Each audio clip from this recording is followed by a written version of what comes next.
Guys, welcome to another episode of Unfiltered Podclass. I'm here with with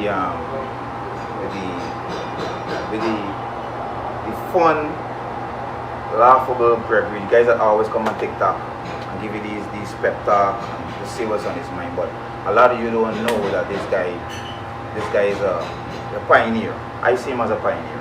So I would have invited Gregory on the podcast today to shed light on a lot of stuff that he's into and he's dealing with directly.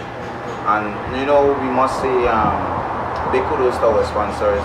Sponsors could not have done this without them. Jacob's Agro, Loomis Food and Supplies, Creative Media Marketing, and also honorable mention to Hardman Stanley for accommodating us here. The ambience here is spectacular, phenomenal. The food here is good.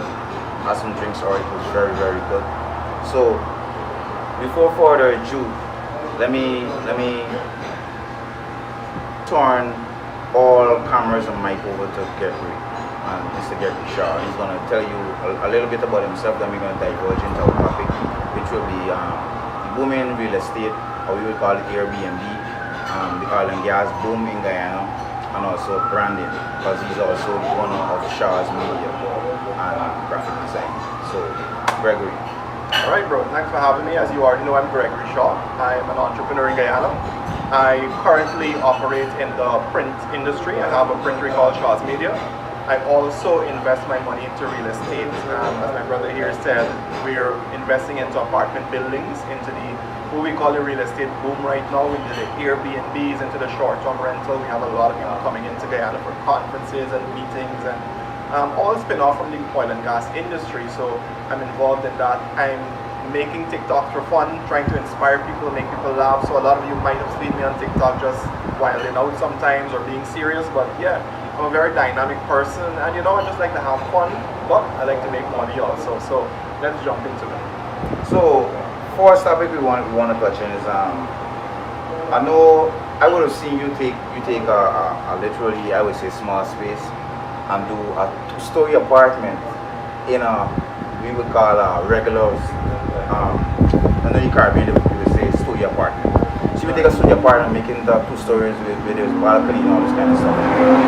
Now tell me, how the whole idea of this came about? Because that's very creative. But you doing it and the pricing too is very affordable compared to like that one, 2, 3, 4,000 US for a place that is not so. They're not using up all the space to make people have all the amenities and all the comfort and everything. Right. So basically, I traveled a lot. So I did a tour of Europe, and some of the places that we stayed in were very small, but they were very well laid out. Then when you travel and you stay in Manhattan, once the closer you get to the center of activities, the higher real estate prices go. And that's a topic I will be talking about real estate prices. Everybody's complaining about the rental prices in Guyana. So I bought this land, and it was a very small land. It was a backland, no parking, no driveway, it's a walkway. And the neighbors were laughing. They're saying, "Boy, you get robbed there. Why you buy this whole piece of building at the back of nowhere?" But I had a vision. It was in Kitty. Kitty is literally 10 to 15 minutes away, and if on a good day with traffic, it's 5 minutes away from oil and gas headquarters and everything. It's in the middle of everything. So I had this idea. I'm going to take this back lot, and I'm going to renovate it, and I'm going to transform it into a money-making venture. So I took the very small land and I started to subdivide it. And the vision while subdividing it was to make affordable rentals for people who are coming for conferences or coming for a weekend vacation or coming for a funeral. They need a place to stay that's central, but it's affordable. So that's where that vision was born from, traveling overseas and bringing that concept of, we call it tiny house or tiny apartments together. Wonderful, wonderful. And what the challenges that you would have had? Is that those trying contractors getting stuff they might say, "Why I can't do it, it's too difficult to do." What's the challenge that you would have had? Oh, many challenges. I mean, first of all, COVID. I just bought the place and then COVID hit. And what COVID did was cause a global supply chain issue. So in 2019, you were constructing at $10. Let's just use it as a base figure. In 2021, construction moved from $10 to $50. Wow. The price quadrupled. The price is 5 times in a lot of cases. And some items that you were looking for, you can't even find it. So even if you had the money to buy it, you had to wait because containers were delayed from China, factories were shut down, etc. So that was a major challenge, COVID and the supply chain. The other challenge we had was contractors. I mean, anybody who's been through construction would know you change 3-4 contractors before the project is done. So what I did, I learned along the way from my first apartment to my second apartment to my third apartment to my fourth, we're on to the fifth apartment now. I keep learning. So technically, in the same kitty area? In the same kitty area. Wow. That one small back lot has 4 apartments in it. Tiny apartments, but very comfortable apartments. All are rented out. I don't have to beg anyone to say, please take a look at my apartment, because because as soon as you put them on social media, you'll be like a gone. Right. The way we do it, we put high-end finishes in a small space.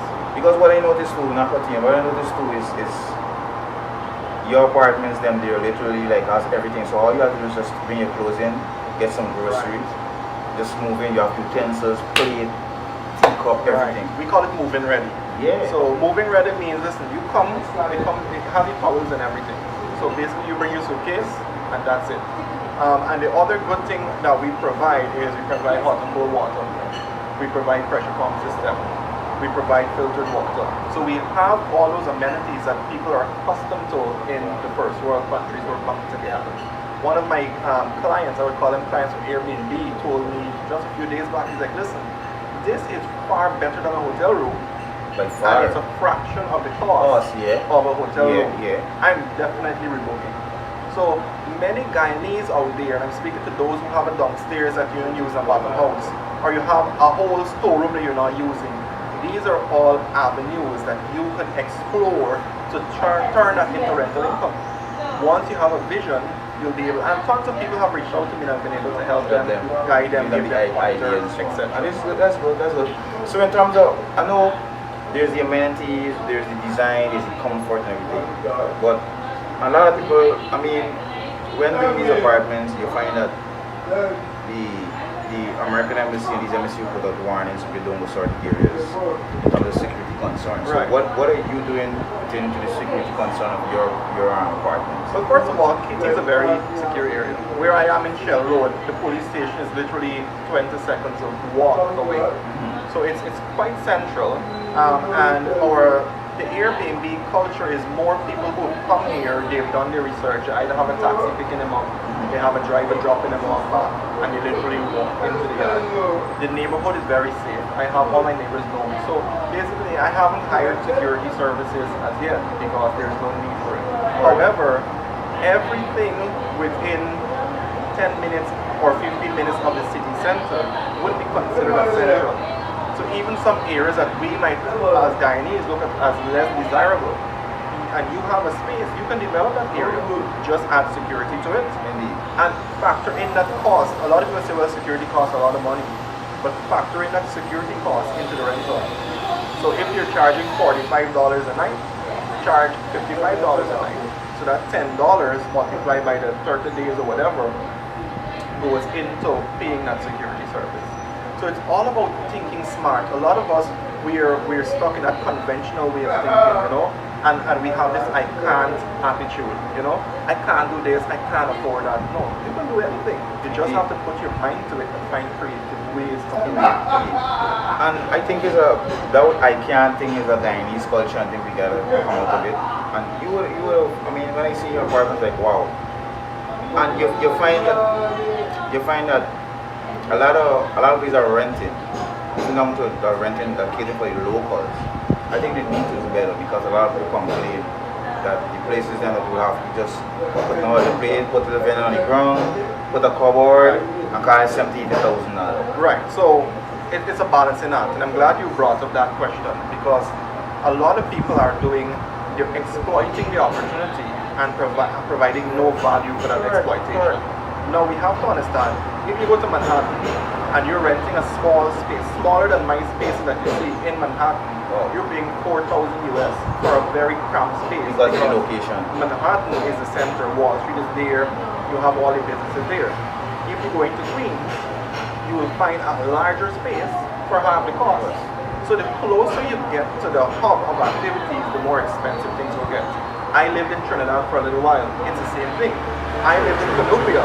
I had to travel 45 minutes every day to work in Tunapuna and then travel 45 minutes back home every day.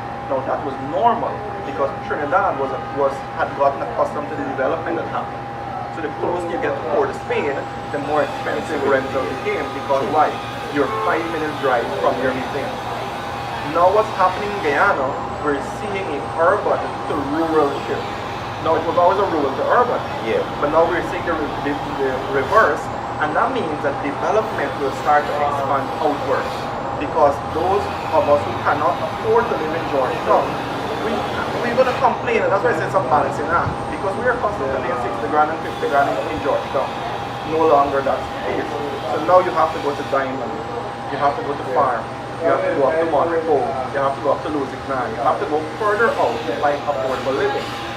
That's a natural cause of development. It's natural, it's normal. If you look at history. From the fine highlight, I say that the real estate price in Georgetown will go up, and also outlying areas. Right. Because there's development who's not building residential areas, islands, and different areas. But I think there needs to be a cap. If you're gonna rent somebody, it needs to be a cap because you can't cater. These people are doing local renting. Some people are going to cater for Airbnb, cater for the foreign, but everybody cannot cater for the foreign because there's other people that are still waiting for housing to give them land. Right. And in the meantime, they want somewhere to rent. No, I agree with that. You can't expect one. The average person, their salary is basically what, 100,000, if so much? If so much, right. If so much. So how somebody that work for 100,000 is going to pay $80,000 rent? Right. And they don't have the comfort, don't have the amenities. Right. So how is that balancing? So that's what I'm saying. So we are now entering to that developmental phase. We are a year or two or three at maximum into this oil and gas boom that we're seeing happening. Let me just give you a typical example. A friend of mine who works in the oil and gas industry said, you know what? The hotel has X amount of hundreds of rooms. All the hotels added up. Marriott, Pegasus, Ramada. The amount of people that comes in for a conference, when there's an expo or a conference, hotels can't take it off right now. So we're seeing all these other hotels being built by different franchises. But in the meanwhile, it's a demand and supply game going on. Yeah. So there's a high demand for housing in the city. And I go back to my point, it's a natural progression to see those of us, and I'm going to say us because I didn't want to go to school in my mouth. I came up from abject poverty, sleeping on a tin sponge on the ground. That's what my childhood was. Mom, my brother, and I eating from one plate. So I didn't have a rich uncle, a rich auntie, a rich father. I didn't have that. You just had a vision and a dream, and you worked. My brother and I, we hustled our way up. We worked our 9-to-5 jobs and we saved. We started a small business and keep turning on 20,000 into 30,000 into. It wasn't an overnight boom. I have been in business since 2006. So I was working at Scotiabank, a very low position, and then I got promoted. But what I did, instead of going and sporting the weekends, I would take that sporting money and put it in the savings. So I was saving because I had a vision that one day I want to be in real estate.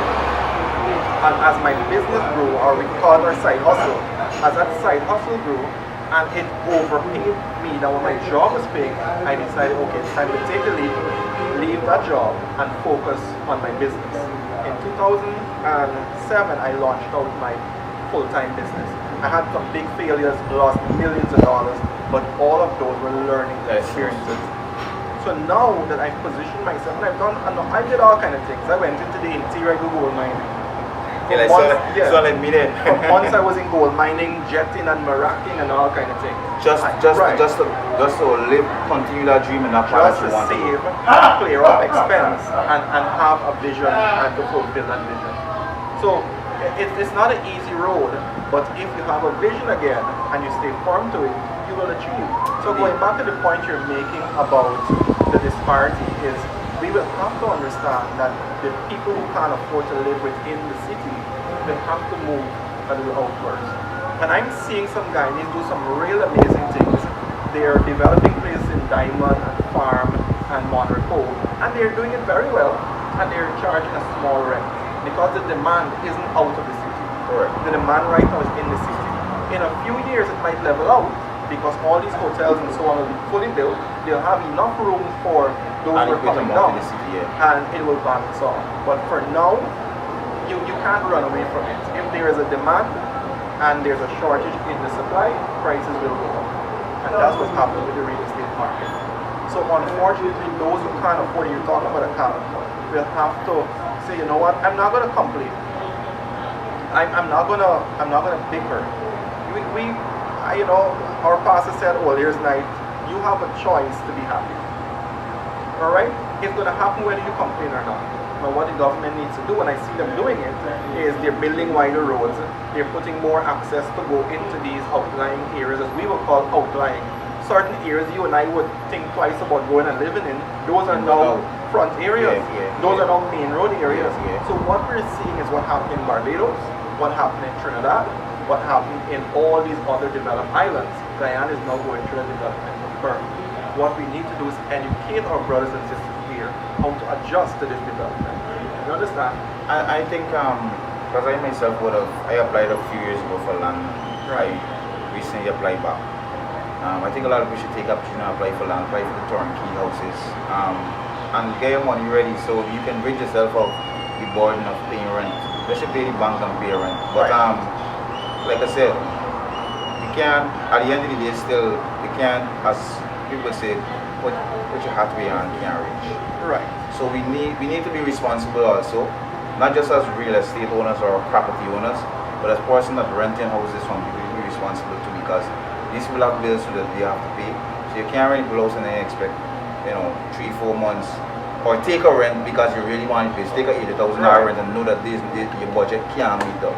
Every month is a stress. So I've noticed some landlords start vetting, and I've seen some people rant on Facebook. And again, I'm not here to my job is an observer. I like to observe.